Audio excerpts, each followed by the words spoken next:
Salut, c'est Imani en direct du Festival Aluna et apparemment j'ai ramené le soleil.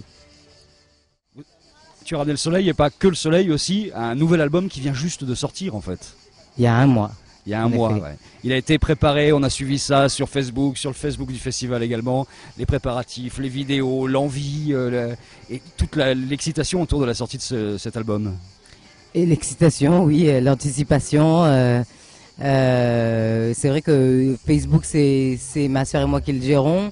Donc à chaque étape, on essaye d'informer les gens, puisque ça fait 3 ans et demi, 4 ans qu'on tourne de manière locale et peut-être même un peu plus locale d'ailleurs maintenant. Mais donc du coup, les gens ils l'attendaient depuis longtemps, donc c'était la moindre des choses que de les informer. Ce qui est impressionnant sur cet album, c'est les musiciens qui sont là, les gens qui sont à la production. Oui. On a l'impression que c'est un best-of de super musiciens. Il y a des gens qui viennent de partout, des grosses pointures qui sont sur l'album.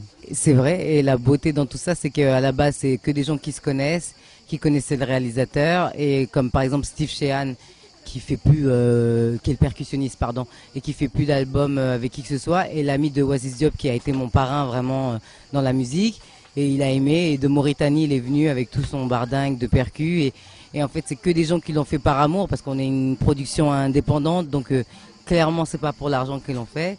Et c'est pour ça que ça sonne bien, je pense. C'est que tout le monde a mis son talent à contribution parce qu'ils aimaient le projet. D'où vient ta voix grave? Ben, je sais pas.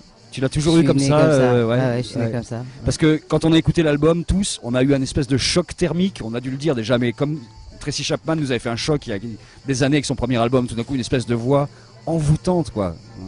Ben, merci. Choc thermique, on ne l'avait pas faite, mais oui, moi, Tracy Chapman, j'en suis fan. Alors les gens me comparent à elle, je trouve ça hallucinant parce que pour moi, je pense qu'il n'y a qu'une seule Tracy Chapman. Il y a un petit vibrato à la Billie Holiday aussi, il y a quelque chose comme ça, quoi. Un vibrato à la Billie Holiday, bah, que de compliments.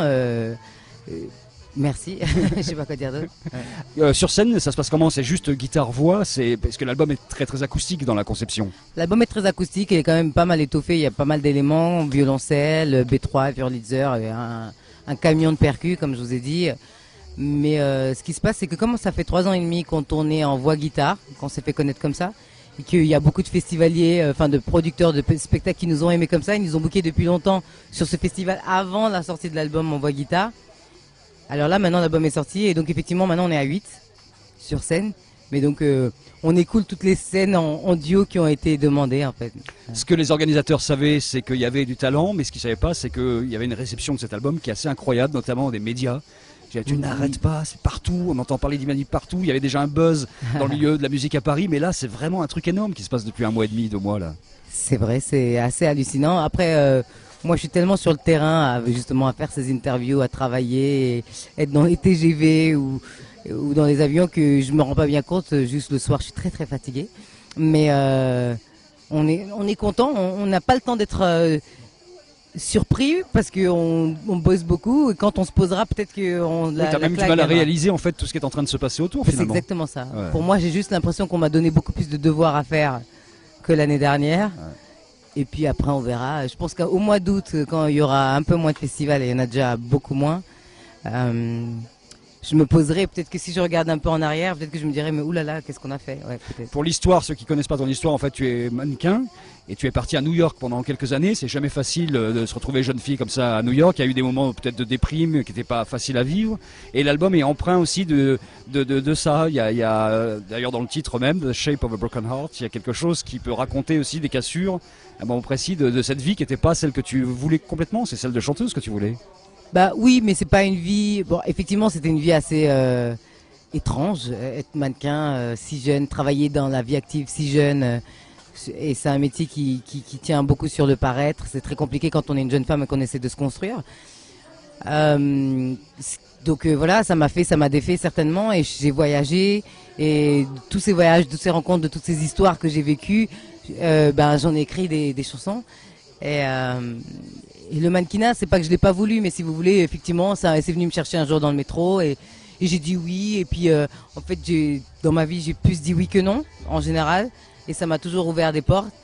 Jusqu'à ce qu'un jour, je me dise, tiens, peut-être qu'il va falloir que je prenne ma destinée en main et que je fasse ce que j'ai envie de faire, vraiment. Donc là, c'est la bonne voie. On est dedans là maintenant. Là, c'est la bonne voie. Non, malgré la fatigue et les doutes et tout ce qui peut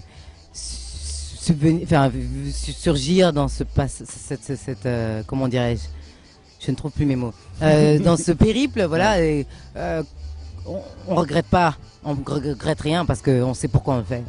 Toutes les chansons sont écrites en anglais, c'est toi qui les écris. Oui. Quels sont les thèmes qui sont un peu récurrents dans les chansons pour ceux qui vont découvrir l'univers par exemple ce soir ou qui le découvrent en ce moment et qui ne comprennent pas super bien l'anglais? S'ils ne comprennent pas très bien l'anglais, d'abord dans l'album En dur, il y a les traductions.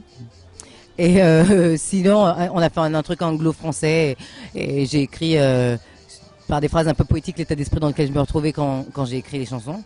Donc ça c'est une chose. Et la deuxième chose, c'est le thème, c'est un thème universel et qui, à mon avis, on en chantera dans 600 ans si on est encore là. L'amour, le refus d'amour, le trop d'amour, le trop plein d'amour, le pas assez d'amour, enfin l'amour quoi. Et le Shape of a Broken Heart, le titre dont tu parles, c'est peut-être le seul titre qui parle pas d'histoire d'amour au sens propre homme et femme ou femme-femme, homme-homme, enfin peu importe votre histoire. Mais ça parle de l'Afrique en fait.